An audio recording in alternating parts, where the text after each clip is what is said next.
하나님 예배하기 위해 이 자리에 나오신 나온교회 성도님들 여러분들을 환영하고 또 축복합니다. 또한 온라인을 통해서 말씀의 자리로 나오신 성도님들 역시 환영하고 축복합니다. 부족한 자를 이 자리 가운데 부르시고 이렇게 하나님의 일을 할 수 있도록 이렇게 부르신 하나님께 먼저 감사와 영광을 돌리며 또한 이런 귀한 자리를 허락하신 담임 목사님께 감사 인사 올립니다. 어색함은 물론이거니와 두려움과 떨림으로 이 자리에 서게 되었습니다. 목사라는 직분을 가지고 앞에 서 있다라는 어떤 그 자체만으로도 긴장되긴 하지만 하나님 말씀 앞에 서 있다라는 그 사실만으로 저를 이 자리 가운데 서게 했다는 그 자체가 너무 떨게 하는 것 같습니다.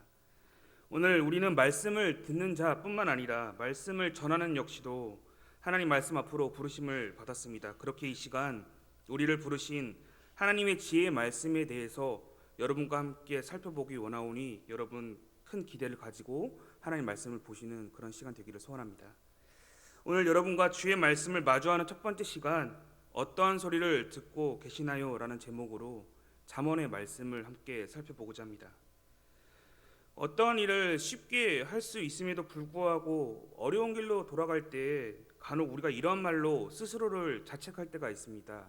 그 말은 머리가 나쁘면 손발이 고생한다 라는 말입니다. 여러분 이 말 한 번쯤은 사용해 보셨죠? 네. 우리가 이 말을 자주 쓴다 해서 정말 우리의 삶이 지혜롭지 못한 것일까요? 아니죠. 오히려 우리의 생활 속에서 자신의 현명함에 대해서 아쉬워한다는 것은 그만큼 스스로의 삶에 열심히 살고 있다는 증거가 될 것입니다. 그렇기에 우리는 조금 더 탁월하게 행동하며 어떠한 문제를 해결하는 지혜로움에 대해서 더 고민하고 생각하게 되는 것이죠. 그렇다면 성도 여러분, 지혜가 과연 무엇일까요? 여러분들이 생각하는 지혜 무엇입니까?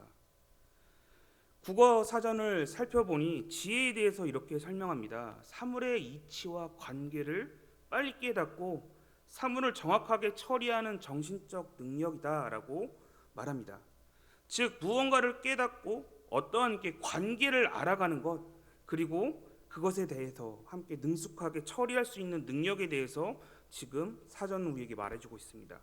그런데 이 시대를 살아가는 우리에게 있어서 지혜라고 말해지는 어떤 영역들이 사실 우리의 편리와 편안함, 편의를 위해 사용되는 어떤 좁은 의미로 다가올 때가 더 많은 것 같습니다. 새로운 것에 대한 어떠한 발견, 알아가는 과정보다 이 일을 어떻게 하면 더 편리하게 대할 수 있을까? 편리하게 살아갈 수 있을까? 어떻게 정확하게 처리하여서 우리가 조금 더 탁월하게 살 수 있을까에 대한 의미로 조금 이렇게 더 다가오는 것 같습니다. 그래서 이 시대를 살아가면서 이 시대가 말하는 지혜의 모습들은 이러한 것 같습니다. 한 번 일할 것을 두 번 일하지 않도록 그렇게 머리를 짜내는 어떠한 모습들로 연상되기도 합니다. 어느 때에는 내가 피해를 받지 않기 위해 안정적이며 쉽게 살 수 있는 어떤 편리성을 꿈꾸며 살아가는 어떤 모습들을 지혜의 영역, 지혜라고 생각할 때가 우리는 많습니다. 물론 이러한 지혜로 세상을 살아가는 것이 문제가 되느냐? 그런 것은 아닙니다. 그러나 한편으로 궁극적으로 우리가 무엇을 위해 지혜로움과 현명함을 가지기 원하는지에 대해서 좀 생각해 볼 필요가 있다는 것이죠. 앞서 지혜의 사전적 의미에서 보았듯이 혹시 우리가 무언가의 관계를 아는 것보다 사실 쉽고 편하게 처리하는 능력만을 우리가 지혜를 원하고 있지 않은지를 살펴야 한다는 것이죠. 이치를 깨닫고 지적인 능력과 어떤 관계를 아는 것보다 쉽게 처리하고자 하는 능력, 거기에 비중을 두면서 우리가 지혜를 원하는 것이 아닌지 생각해 봐야 한다는 것입니다. 사실 이것을 잘 보여주는 영화가 있습니다. 이 영화는 여러분들이 한 번쯤은 좀 보셨을 바로 새 얼간이라는 인도 영화입니다. 아시는 분들도 아시겠지만 이 영화가 주는 여러 메시지 중 우리에게 과연 지혜를 어떻게 대하며 살아야 하는지에 대해서 조금 분명하게 보여주는 영화인 것 같습니다. 영화 속 주인공들은 자신의 꿈보다 성공을 위해 공학자가 되어야 한다는 안타까운 현실 속에 빠져 있습니다. 학교는 창의적이고 과학적인 이치와 관계성, 어떤 새로운 지식들을 학생들에게 가르치는 것이 아니라 취업에 맞춰진 주입식 교육에만 관심을 가지고 있습니다.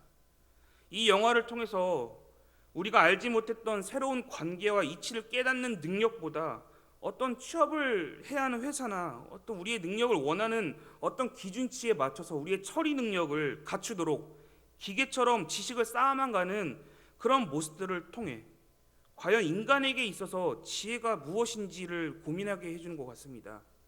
정말 지혜라는 것이 그저 도구로서 편리함과 실용성만을 위해 존재하는 것인가? 아니죠. 정말 인간을 인간답게 살도록 하기 위해 존재하는 것입니다. 인간이 인간답게 살아감에 있어서 지혜는 반드시 필요한 것이죠. 동일하게 그리스도인 역시도 세상을 살아가는 데 있어서 지혜가 반드시 필요하다는 것입니다. 여기 그리스도인을 그리스도인답게 하는, 그리스도인답게 살아갈 수 있는 현명함과 명철을 제시하는 지혜가 있습니다. 바로 여러분 앞에 놓여져 있는 하나님의 말씀입니다. 이 말씀은 세상과 다른 지혜를 우리에게 제공하는데요. 앞서 지혜라는 것은 새로운 관계와 이치를 밝혀 보여주는 것이라고 말씀드렸습니다. 동일하게 이 말씀은 바로 하나님과 우리와의 관계를 밝히 알려주는 것입니다. 잠언 1장 8절입니다. 내 아들아, 내 아비의 훈계를 들으며 내 어미의 법을 떠나지 말라. 성경은 우리에게 내 아들아, 내 딸아 라고 말하며 하나님과 우리와의 관계를 설명하고 있습니다. 내가 너의 아버지이며 어머니이다 라며 하나님과 우리와의 관계가 부모와 자녀에 대한 관계임을 지금 밝히고 있습니다. 이러한 관계를 통해 궁극적으로 성경은 하나님 아버지의 사랑을 우리에게 제시하며 진리이자 이치이자 지혜를 우리를 깨닫게 하기 위한 성경이라는 것이죠. 나아가 세상에 없는 지혜, 그 지혜를 우리에게 소개해주고 있는데요. 바로 한 사람을 소개하시어 영원한 생명을 우리에게 누리게 하십니다. 요한복음 5장입니다. 너희가 성경에서 영생을 얻는 줄 생각하고 성경을 연구하거니와 이 성경이 곧 내게 대하여 바로 예수 그리스도에 대하여 증언하는 것이니라. 무엇이라 말합니까? 성경은 우리에게 하나님의 지혜로 이 세상에서 살아가는 방법뿐 아니라 예수 그리스도를 통해 영원한 생명을 얻을 수 있는 길을, 방법을 제시해주는 말씀이라고 지금 자증하고 있는 것이죠. 여러분, 이러한 사실을 믿으십니까? 예수 그리스도께서 우리의 영원한 생명이 되어주신다는 그 말씀을 여러분 믿으십니까? 아멘. 오늘 여러분과 영원한 생명을 제시하는 이 성경, 그중 지혜서라고 말해지는 잠언에 대해서 조금 더 세밀하게 살펴보고자 합니다. 잠언에 등장하는 지혜를 통해 과연 우리는 어떠한 삶을 살아내고 있는지를 점검하며 나아가 그리스도인을 그리스도인답게 하는 지혜가 무엇인지에 대해서 살펴보고자 합니다. 여러분, 모든 성경이 다 그런 것은 아닙니다만 대체적으로 성경책을 살펴보면 등장하는 믿음의 인물들을 통해 하나님께 우리가 향해야 할 어떤 방향성이나 태도를 우리가 좀 짐작할 수 있고 배울 수 있습니다. 예를 들어 여러분이 잘 알고 계시는 아브라함, 그 아브라함 이야기를 통해 우리가 믿음의 태도에 대해서 어떻게 행동해야 하는구나라고 생각할 수 있게 되는 것이죠. 또한 사울왕의 이야기를 통해서 하나님께서는 불순종을 싫어하시는구나. 또 사무엘에게 하신 말씀을 통해서 하나님께서는 외모가 아닌 마음의 중심을 보시는 분이시구나라는 사실을 성경을 통해서 우리는 배우게 됩니다. 이처럼 성경의 일련의 사건들을 통해서 하나님의 메시지가 무엇인지를 우리가 바라보게 되는 것이죠. 그런데 오늘 우리가 살펴보고 있는 이 잠언은 조금 다른 방식을 취하고 있습니다. 이렇게 좀 연상시키면 마치 자녀를 부모의 무릎에 앉혀놓고 무언가 이렇게 교훈하고 이야기하듯이 이야기하고 있다는 것이죠. 아이에게 동화책을 읽어주듯이 혹은 교훈하듯이 잠언은 친절하게 자녀된 자들에게 설명하고 있다는 것입니다. 아들아, 모르는 사람이 문 열어달라고 유혹해도 문 열어주면 안 되는 거 다 알고 있지? 딸아, 못된 사람과 어울려 다니면 될까요? 안 될까요? 안 되겠죠? 라고 말하듯이 잠언 역시도 동일하게 말하고 있다는 것입니다. 아들아, 악한 자가 너를 꿰일지라도 미련한 자의 태도를 따르면 안 된단다. 이런 식으로 훈계하며 우리에게 말씀하고 있다는 것입니다. 그러면서 잠언은 오늘 본문에서 우리에게 지혜의 이야기를 소개해 줍니다. 오늘 본문은 지혜를 소리에 비유하고 있는데요. 잠언 1장 20절 21절입니다. 지혜가 길거리에서 부르며 광장에서 소리를 높이며 시끄러운 길목에서 소리를 지르며 성문 어귀와 성중에서 그 소리를 발하여 이르되. 지혜를 마치 소리를 지르고 있는 사람처럼 지금 표현하고 있습니다. 그리고 이 지혜는 많은 사람들이 몰려있는 광장 이런 데서 소리를 높이며 이렇게 소리를 발하여 지른다고 성경은 설명하고 있습니다. 우리가 알다시피 소리라는 것은요, 잡을 수도 없고요, 볼 수도 없는 것입니다. 그렇기에 지혜가 들려주는 소식을 알기 위해서는 오직 들어야만 하는 것이죠. 그렇기에 본문에 등장하는 이 지혜는 누구나 이 지혜를 듣도록 하기 위해 광장이나 길목 많은 사람들이 모여있는 곳에서 자신의 목소리를 들으라고 어필하고 있는 것입니다. 그런데 소리를 지르고 있음에도 불구하고 왜 많은 사람들이 이 지혜를 발견하지 못하고 깨닫지 못하는 것일까요? 첫 번째 이유는 바로 하나님의 음성을, 지혜의 음성을 분별하지 못하기 때문입니다. 지혜가 자신을 알리기 위해 소리를 높여 불러도 사람들은 그 음성을 분별하지 못하기에 알아듣지 못한다는 것이죠. 알아듣지 못하기에 주목하지 못한다는 것입니다. 21절 앞서 보았듯이 이 장소는 많은 사람들이 붐벼 있는 곳입니다. 또한 많은 종류의 소음이 넘쳐나는 곳입니다. 그렇기에 지혜가 아무리 소리를 쳐도 많은 소리 속에 묻힐 수밖에 없는 것이죠. 지나가는 많은 사람들은 이 지혜의 소리를 그저 많은 소리들 중 하나라 치부하며 그렇게 인식하며 지나갈 수밖에 없는 상황인 것입니다. 이렇게 이미지로 좀 표현하면요, 이렇게 넓은 백사장에 있는 하나의 작은 다이아몬드와 같은 것이라고 표현할 수 있을 것 같습니다. 이 드넓은 백사장 속에 다이아몬드가 있다라는 사실을 여러분 알고 있다면 여러분 고대다 할지라도 그 다이아몬드를 찾기 위해 헌신과 수고를 다하실 것입니다. 그런데 다이아몬드가 있다라는 그 사실조차도 모른다면, 알지 못한다면 보석은 그저 모래와 함께 반짝이는 돌에 불과할 것입니다. 이렇듯 오늘날 하나님의 말씀과 지혜가 이렇게 방치되고 있다는 것이죠. 그 귀한 보석이 있음에도 불구하고 아무도 발견하지 못하고 지나친다는 것입니다. 그렇다면 우리가 이 지혜를 발견하기 위해서 어떠한 행동을 해야 할까요? 저를 따라서 이렇게 함께 고백하겠습니다. 지혜의 음성에 귀 기울여야 합니다. 네, 여러분, 지혜의 음성에 귀 기울여야 합니다. 여러분, 지혜를 찾는 방법에 대해서 성경은 어떤 숨은 그림 찾기를 하는 것이 아니라 백사장에 있는 작은 보석을 일방적으로 찾으라는 어떤 수고와 헌신을 사실 우리에게 요구하고 있지 않습니다.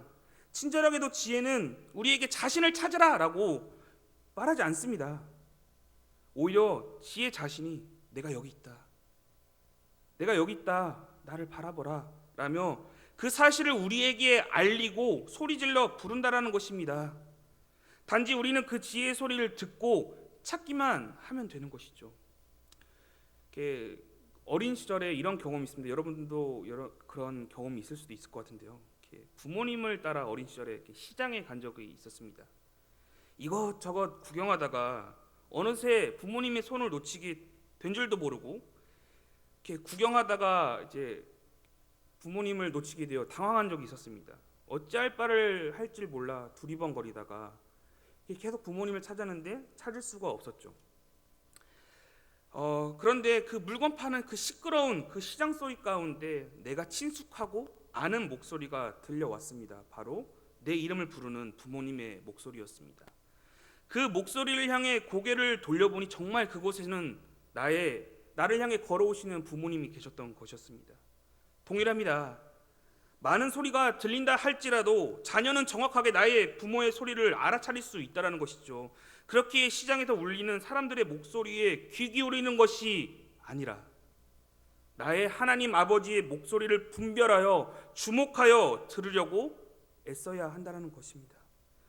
아버지의 음성을 들으려고 귀 기울이는 것이야말로 모든 지혜와 지식의 근원이신 하나님 아버지를 찾는 방법인 줄 믿으시길 바랍니다. 디모데후서 2장 15절은 우리에게 이렇게 말해줍니다. 너는 진리의 말씀을 옳게 분별하며 부끄러울 것이 없는 일꾼으로 인정된 자로 자신을 하나님 앞에 드리기를 힘쓰라. 지혜이자 진리의 말씀을 분별하는 삶, 말씀 앞에 부끄러울 것이 없는 삶, 이를 통해 하나님 앞에 인정받는 그리스도, 그 그리스도인이 되어야 한다는 것이죠. 어떻게 해요? 바로 세상 소리 가운데 나의 하나님 아버지 소리를 분별해야 하는 것입니다. 많은 소리 중에 딱 하나의 음성, 그 아버지의 음성을 분별하여 주목하여 들어야 한다는 것이죠. 앞서 지혜라는 것은 어떠한 이치나 관계를 아는 것이라고 제가 설명해 드렸습니다. 그렇기에 하나님의 소리를 아는 것, 구별할 수 있다는 것은 내가 하나님과 관계를 지니고 있다는 것을 의미합니다. 나와 하나님과의 관계가 별것이 아니라 내가 하나님과 관계가 있다. 그분은 나의 아버지이기에 나는 아버지의 음성을 알아차릴 수 있으며, 또한 아버지는 자신의 음성을 듣는 자가 바로 자녀이라는 사실을 인정하게 되는 그런 자리를 우리는 그 속해야 한다는 것이죠. 그렇게 그 어떠한 소리가 들린다 할지라도 나의 아버지의 음성을 먼저 구별하며 주목하는 그 지혜가 여기 계신 나공교회 성도님들께 있기를 소원합니다. 자, 그렇다면 우리가 하나님의 음성을 쉽게 주목하지 못하는 두 번째 이유가 무엇이겠습니까? 그것은 지혜보다 다른 것들에게 쉽게 현혹되기 때문입니다. 여러분, 물건을 사기 위해 간혹 대형마트에 가보신 적 있으실 겁니다. 내가 사야 할 물건뿐만 아니라 다른 물건들도 사게 되는 경험 한 번쯤은 있으시죠? 저만 있나요? 네, 없으신가요? 네. 분명 내가 사야 할 물건은 정해져 있습니다. 그것만 사면 됩니다. 어느덧 내가 사야 할 것만 사면 되지만 계산대 앞에 서본 나의 카트는 너무나도 많은 것들이 담겨져 있다는 것이죠. 분명 집에다 생각해서 내가 무엇을 사야 할지 짜놓고 왔을 때는 분명히 사야 할 것들이 정해져 있었으나 판매대 앞에 서보니 내가 사야 할 것들보다 더 많이 사게 된 나의 모습을 발견하게 된다는 것이죠. 동일하게 내가 사기로 했던 목표와 목적이 순간 흐려지고 다른 것들에 정신이 팔리게 된다는 것입니다. 왜 그렇습니까? 물건을 파는 사람들은 경쟁적으로 자신의 물건을 팔기 위해 다른 물건들보다 더 좋습니다 라며 어필하며 소리를 지르며 자신이 가지고 있는 그 물건을 부각합니다. 그 좋은 점을 부각하죠. 그 소리를 들은 우리는 자연스럽게 시선이 돌아가고 마음을 빼앗기며 그 물건을 나도 모르게 사게 된다는 것입니다. 지금 내가 들어야 할 목소리가 아님에도 불구하고, 나의 목표가 아님에도 불구하고 우리는 쉽게 다른 목소리에 귀 기울이며 그렇게 살아가는 인생이라는 것이죠. 이렇듯 지혜의 목소리를 쫓아야 하는 우리 인생들에게 다른 목소리들은 너무 쉽게나 우리의 삶을 개입하며 간섭하며 우리를 쉽게 홀린다는 것입니다. 오늘 쉽게 현혹되는 자들을 향해 본문 잠언 1장 22절은 우리에게 이렇게 말해줍니다. 너희 어리석은 자들은 어리석음을 좋아하며 거만한 자들은 거만을 기뻐하며 미련한 자들은 지식을 미워하니 어느 때까지 하겠느냐. 우리가 쫓아야 할 목소리는 분명합니다. 바로 지혜의 목소리입니다. 그런데 우리가 지닌 죄성은 하나님의 지혜, 지식을 미워하며 듣지 않으려고 합니다. 오히려 우리의 죄성, 죄의 본질은 어리석음을 좋아하며 거만함을 기뻐합니다. 세상의 지식을 우선으로 두는 미련한 길을 쉽게 걸어간다는 것이죠. 왜 이러한 현상이 우리의 삶 가운데서 일어나는 것일까요? 내 인생을 조금 더 완벽하게 살기 위해, 내 삶의 평안함을 위해 내 인생이 지금보다 더 나아지길 바라면서 하나님의 지혜와 세상의 지혜를 저울질하기 때문에 이러한 일들이 발생된다는 것입니다. 우리는 너무나도 연약하고 쉽게 흔들리기에 마트에서 내가 사기로 한 물건만 사면 되는데 그 위에 물건들을 이리저리 만져보면서 지금 세일할 때 사지 않으면 나중에 비싸지겠지? 그러니까 지금은 사실 필요 없지만 쌀 때 지금 사야 하지 않을까? 라며, 혹은 이 물건 당장 필요하지 않지만 언젠간 사용할 거야, 그러니 지금 사둘까? 라며 내 삶을 더욱 채워줄 것이라는 어떠한 막연함으로 우리는 다른 것들을 시선에 집중하고 바라보고 선택하고 이리저리 만져본다는 것이죠. 그렇기에 하나님의 지혜뿐만 아니라 여러 세상적인 지혜를 두루두루 알려고 한다는 것입니다. 여러분, 물론 세상적인 지혜를 가지는 것이 문제가 된다는 것은 아닙니다. 다만 세상적인 지혜가 하나님의 지혜에 앞서서 우리의 삶을 지배한다는 것이 문제인 것이죠. 그렇기에 세상에서는 지혜롭다고 말해지지만 하나님 보실 때는 너무나도 어리석고 거만하며 교만하며 미련하게 보인다는 것입니다. 우리 주변에 자신이 알고 있는 어떤 현상들이 진실인 것처럼 호도하는 사람들이 있습니다. 유튜브나 여러 사이트에 올라온 글들을 보면서 마치 진리인 것처럼 전달하는 사람들이 있으며 그것을 마치 진실인 것처럼 믿는 사람들이 있습니다. 그런데 정작 우리의 삶을 바꾸고 영원한 생명으로 이끄는 진리의 목소리에 대해서는 전혀 주목하고 있지 않다는 것이죠. 이에 고린도전서 3장 19절은 우리에게 이렇게 말해줍니다. 이 세상 지혜는 하나님께 어리석은 것이니 기록된 바 하나님은 지혜 있는 자들로 하여금 자기 꾀에 빠지게 하시는 이시라. 자기 꾀에 빠지게 될 것에 대해서 말씀하십니다. 그렇기에 우리는 결단해야 하는 것이죠. 이렇게 저를 따라서 결단해 보도록 하겠습니다. 지혜 없음을 인정하고 돌이켜야 합니다.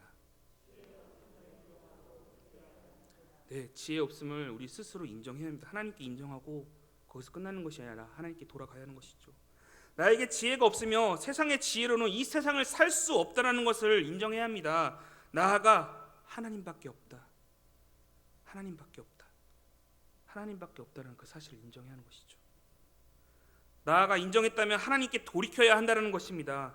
자신의 성공을 위해서 세상적인 지혜를 내 삶에 우선시 둔다고 해서 나의 인생이 완성되는 것이 아닙니다. 여러분 수영 해보셨죠? 물 위에 뜨기 위해서 여러분 어떤 행동을 하십니까? 바로 헤엄을 치게 됩니다. 헤엄을 치는 어떤 행위를 하게 되죠. 그런데 가끔 수영을 하려고 해도 물 위에 뜨기 어려운 분들 계십니다. 저처럼 물 위에 잘 안 뜨는 사람들이 있는데요. 앞으로 나아가고 싶은데 물 위에 뜨지 않으니 물 속에서 허우적거리게 된다는 것이죠. 내가 물 위에 뜨기 위해서 발버둥 치지만 사실 나에게는 한계가 있다는 것이죠. 그러나 물이 나를 뜨게 한다면 더 이상 나는 발버둥 칠 필요가 없다는 것입니다. 그저 나아가기만 하면 됩니다. 세상 속에서 나의 인생의 성공을 위해 발버둥 치며 헤엄쳐 나아가려고 해도 앞서 고린도전서의 말씀처럼 자기 꾀에 빠지게 될 뿐인 것이죠. 그러나 내가 아니라 하나님이라는 거대한 물이 나를 뜨게 한다면 더 이상 나는 발버둥 칠 필요 없이 그저 앞으로 나아가기만 하면 되는 것이죠. 물이 나를 뜨도록 그렇게 맡겨드리듯 하나님께 맡겨드리면 된다는 것입니다. 그렇게 나공교회 성도 여러분, 나의 인생은 내가 완성시키는 것이 아니라 나의 지혜로 완성시키는 것이 아니라 하나님께서 하심을 여러분 믿으시길 소원합니다. 인생을 완성시키는 지혜는 하나님께 있습니다. 내게는 지혜가 없음을 인정하고 또한 세상에는 나를 구원할 능력과 지혜가 없음을 인지하고 오직 하나님께 우리의 발걸음을 옮겨 나의 주님만을 의지하는 믿음의 나공교회 성도님들 되시기를 소원합니다. 마지막 세 번째로 하나님의 음성을 깨닫지 못하는 이유, 바로 지혜의 음성을 거부하고 무시하기 때문입니다. 자녀들이 계신 분들은 한 번쯤은 경험해 보셨을 것 같습니다. 자녀가 사춘기가 오면요, 왠지 모르게 부모의 모든 말을 이렇게 반항하고 자신의 감정을 나타내기 위해 문을 쾅 닫으며 들어가는 그런 모습들 보신 적 있으시죠? 저만 그런 것 같습니다. 저의 어린 시절을 생각해 보며 왜 그랬을까라고 생각해 보았을 때 나도 다 컸다, 나도 다 알 거 안다, 나도 다 성장했다라는 그런 교만한 마음에서 그런 행동들이 나왔던 것 같습니다. 그런데 어떠한 문제에 대해서 이렇게 안다 할지라도 사실 대부분 대처하지 못하는 모습들이 나타나게 되는 거죠. 이 사춘기 소년이 무엇을 할 수 있겠습니까? 다 대처하지 못하고 실수투성인 것처럼 이러한 모습이 오늘 살아가는 그리스도인들에게 동일하게 나타난다는 것입니다. 잠언 1장 24절부터 26절 함께 읽겠습니다. 시작. 내가 불렀으나 너희가 듣기 싫어하였고 내가 손을 폈으나 도로 밟은 자가 없었고 도리어 나의 모든 교훈을 멸시하며 나의 책망을 받지 아니하였은즉 너희가 재앙을 만날 때에 내가 웃을 것이며 너희에게 두려움이 임할 때에 내가 비웃으리라. 아멘.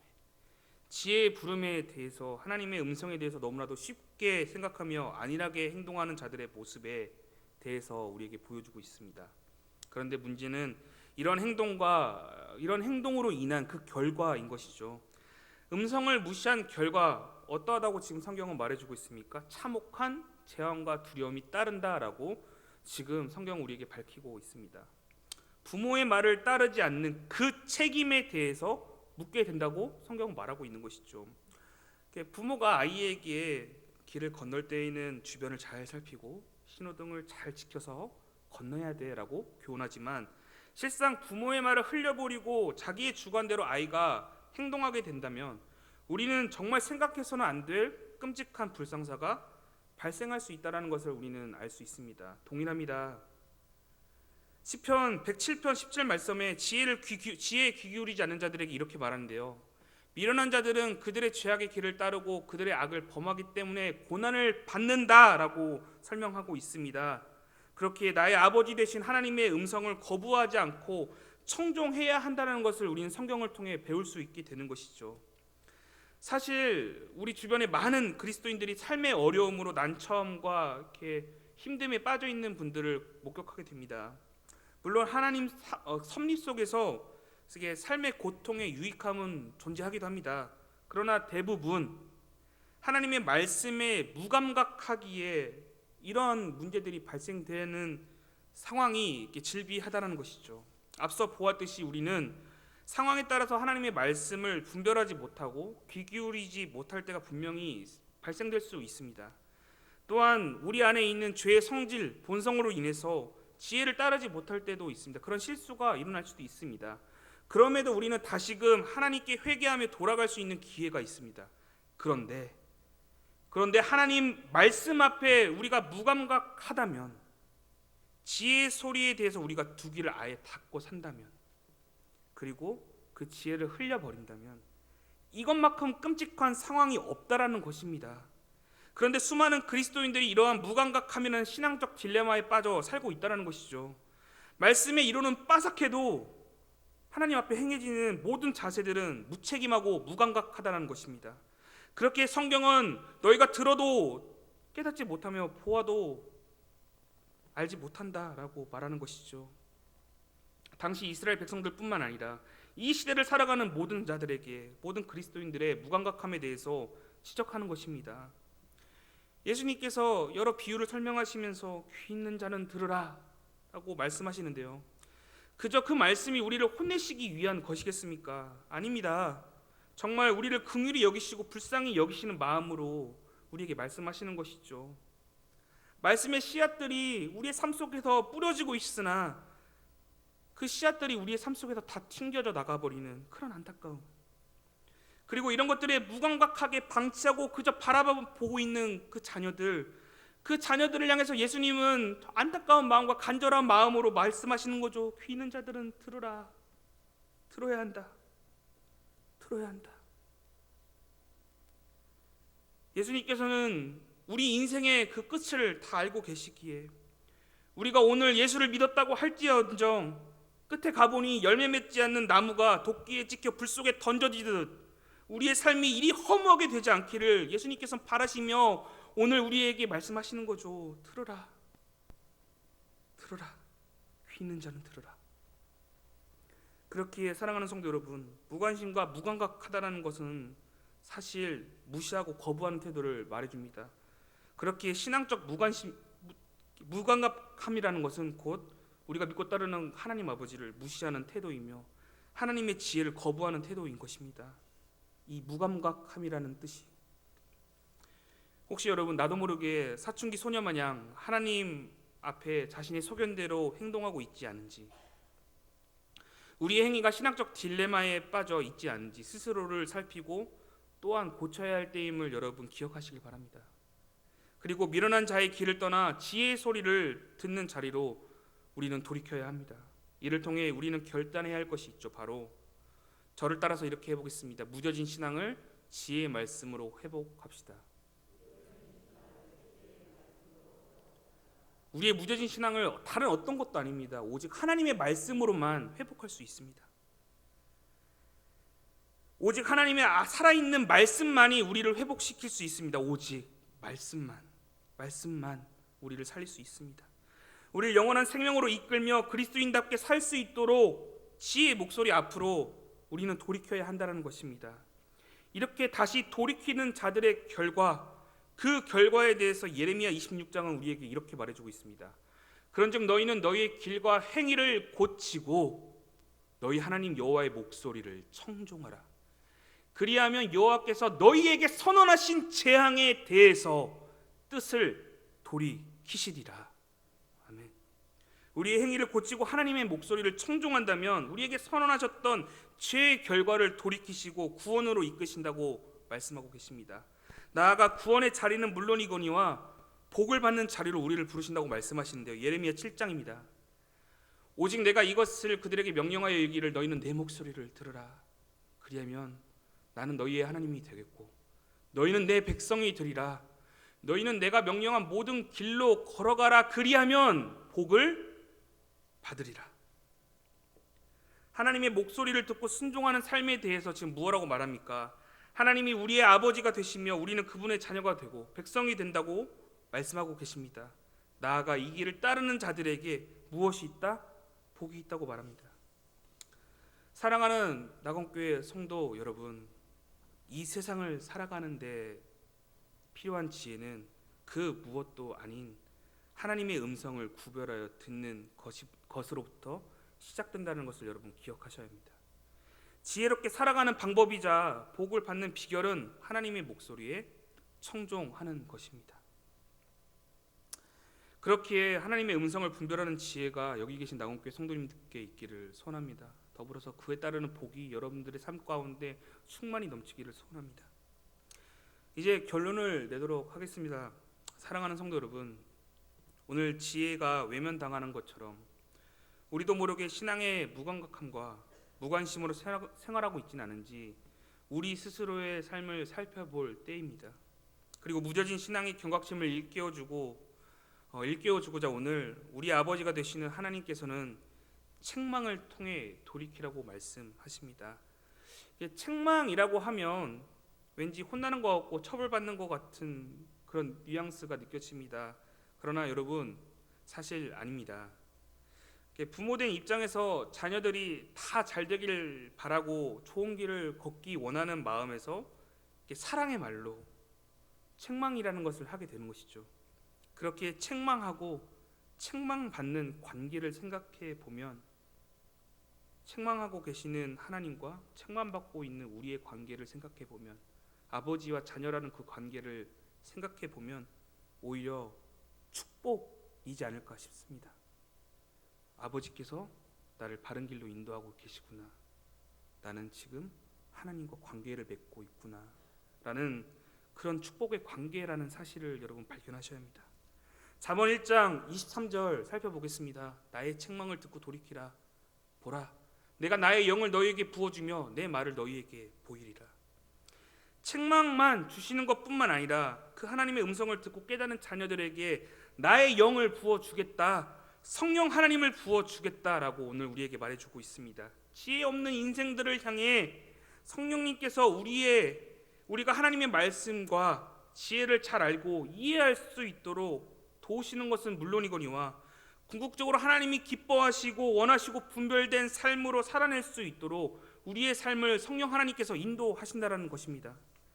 즉 우리의 삶을 완성시키는 그 하나님께서 우리의 삶을 책임져 주신다고 말씀하시는 것입니다. 무엇으로요? 책망으로, 책망하여 돌이킴으로. 이제 하나님의 지혜로 살고자 하는 주의 자녀들을 성령 하나님을 통해 인도해 주시겠다고 약속하시는 것이죠.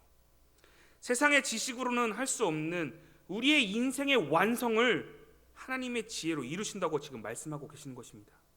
그렇게 우리가 해야 할 행동은 무엇입니까?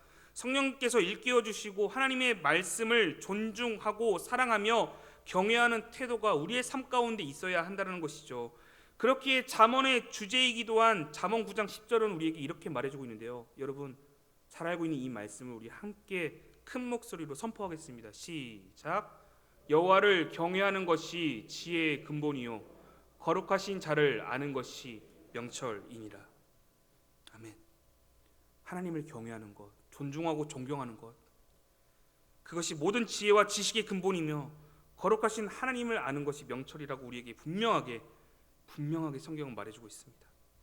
이 지혜를 통해 우리에게 영원한 생명의 도를 가르치시고 우리가 하나님이 기뻐하시고 원하시는 인생으로 하나님께서 우리를 완성시키고 계신다는 사실을, 그리고 지금 이 시간에도 우리를 그렇게 완성시키고 계신다는 사실을 믿으시길 소원합니다.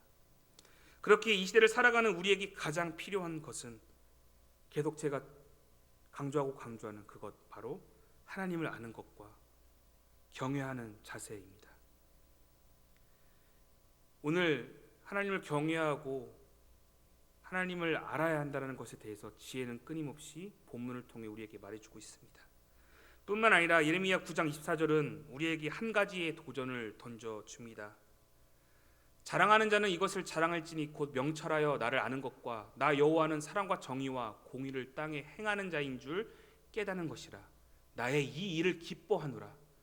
여호와의 말씀이니라. 아멘. 사랑하는 성도 여러분, 앞서 지혜의 사전적 정의 여러분 기억하십니까? 어떠한 관계나 이치를 깨닫고 그것을 통해 해결하는 능력, 처리하는 능력이라고 우리는 보았습니다. 동일하게 우리도 하나님과의 관계와 그 이치를 깨달았다면 거기에서 머무는 것이 아니라, 지혜 있는 자라면 거기에서 머무는 것이 아니라 이를 통해 처리하고 행동하는 능력이 있어야 한다는 것이죠. 그렇게 방금 예레미야서에서는 우리에게 그 행동에 대해서 무엇라고 말합니까? 자랑하라. 하나님을 자랑하라. 우리의 삶 속에서 하나님을 드러내며 하나님의 사랑과 공의를 행동해야 한다는 것이죠. 그리고 그것에 대해서 우리는 자랑해야 하며 이런 모습을 하나님께서 기뻐하신다고 오늘 성경은 말해주고 있습니다. 그렇게 사랑하는 낙원교회 성도 여러분, 우리가 이 시간에 결단해야 하는 것이 있습니다. 바로 하나님을 경외하고 사랑하며 아는 것은 물론이거니와 거기서 멈추는 것이 아니라 나의 삶을 통해서 다른 사람들에게 하나님을 전하며 자랑하며 간증하는 삶의 실천이 우리 가운데 있어야 한다는 것이죠. 하나님을 높여드리며 하나님을 자랑하는 삶이 우리의 삶 가운데 있어야 한다는 것입니다. 자랑하는 삶, 하나님을 자랑하는 삶. 말씀을 맺도록 하겠습니다. 오늘 우리는 지혜의 소리를 통해서 우리의 삶의 방향성을 살펴보게 되었습니다. 지혜 있는 삶은 하나님을 경외하며 자랑하는 것임을 보게 되었습니다. 이를 통해 하나님께서는 세상에 소망을 두는 인생이 아니라 하늘에 소망을 두고 살아가는 인생으로 우리를 만들어 가시길 원하십니다. 이제 우리는 오늘 배운 지혜와 진리를 가지고 이제 이 예배당 문을 박차고 나아가 세상 가운데 나아가게 될 것입니다. 분명 여러분 세상 앞으로 나아가게 되면 앞서 우리가 본문에서 읽었던 광장이나 시장과 같이 여러 세상의 수많은 소리가 다시 우리를 유혹하고 덮칠 것입니다. 그때 여러분 어떠한 소리에 주목하며 사시겠습니까? 어떠한 소리를 들으실 것입니까? 어떠한 지혜의 소리를 따르시겠습니까? 잠언 1장 33절은 우리에게 이렇게 말해주고 있습니다. 오직 내 말을 듣는 자는 평안히 살며 재앙의 두려움이 없이 안전하리라. 아멘. 세상에서의 안녕과 평안함을 인해서 다른 지혜의 소리에 마음이 갈 때가 분명히 생길 것입니다. 여러분 그럼에도 걱정하지 마십시오. 세상과 안녕과 평안함보다 오늘 방금 읽었던 이 말씀처럼 하나님의 말씀을 듣고 순종하는 자, 하나님의 지혜 소리에 반응하는 자, 그 삶 속에서 평안함을 누리며 안전하리라, 주 안에서 안전하리라 라며 우리에게 말씀하고 계십니다. 하나님의 지혜를 따르고 순종하는 자, 하나님의 말씀에 복종하며 하나님 말씀 앞에 반응하는 자들의 삶 가운데서 하나님이 지켜주시며 주 안에서 안전하다, 너의 삶은 안전하다, 말씀에 순종하는 너에게 내가 너를 보호하겠다라며 하나님께서는 우리를 보호하고 지키고 계신다고 선언하고 계십니다. 주를 경외하며 말씀을 듣기 원하시는, 그리고 순종하며 따르기를 원하시는 여기 계신 낙원교회 성도 여러분, 오늘 또 주님께서 우리의 삶을 안전히 지키신다는 것을 믿으시길 소원합니다. 아멘. 잠시 기도하겠습니다. 하나님 아버지, 하나님의 음성을 주목하지 못하고 세상의 다른 소리를 주목하며 살고 있었던 우리의 모습을 발견하게 됩니다. 아버지의 음성을 분별하지 못한 우리의 어리석음을 자목하오니 주여 우리의 삶을 용서하여 주시옵소서. 우리의 연약함과 세상적 안녕을 도모하기 위해 많은 소리에 현혹되었던 지난날의 모습에서 이제는 하나님의 말씀에 주목하며 살 수 있도록 성령 하나님 우리의 삶을 인도하여 주시옵소서. 하나님, 우리는 지혜가 부족합니다. 하나님을 아는 지식도 부족하며 이 세상에 능히 이겨낼 지혜가 우리에게는 없습니다. 이렇듯 지혜가 부족한 이 인생들을 향해 꾸짖지 아니하시고 오히려 구하라 그리하면 주겠다라고 약속하시는 사랑의 주님, 오늘 그 약속을 믿고 감히 하나님께 구합니다. 우리에게 지혜가 없음을 인정하고 고백하오니 모든 자들에게 후히 주시는 아버지시여, 우리가 하나님을 알며 그리스도인답게 살아가는 지혜를 허락하여 주시옵소서. 더불어 세상 사람들에게 웃음거리가 아니라 오히려 하나님을 드높이며 사랑하는 자녀에 대한 삶으로서 살아낼 수 있도록 우리의 삶을 도와주시옵소서. 우리의 믿음의 결단이 흔들리지 않으며 낙심하고 낭망되는 상황 속에서라도 견고하게 하나님을 붙들며 살 수 있도록 우리의 인생을 이끄시고 보호하여 주시옵소서. 매일 우리의 무감각해지는 신앙의 경각심을 가지며 항상 하나님을 경외하는 태도를 포기하지 않도록 주님께서 친히 역사하시고 보호하여 주시옵소서. 오늘 또 지혜의 소리로 우리를 부르시고 찾으시며 귀하게 여겨주시는 아버지를 높여드립니다. 감사드리며 우리의 고백의 주인이 되시는 예수 그리스도 이름으로 간절히 기도드립니다.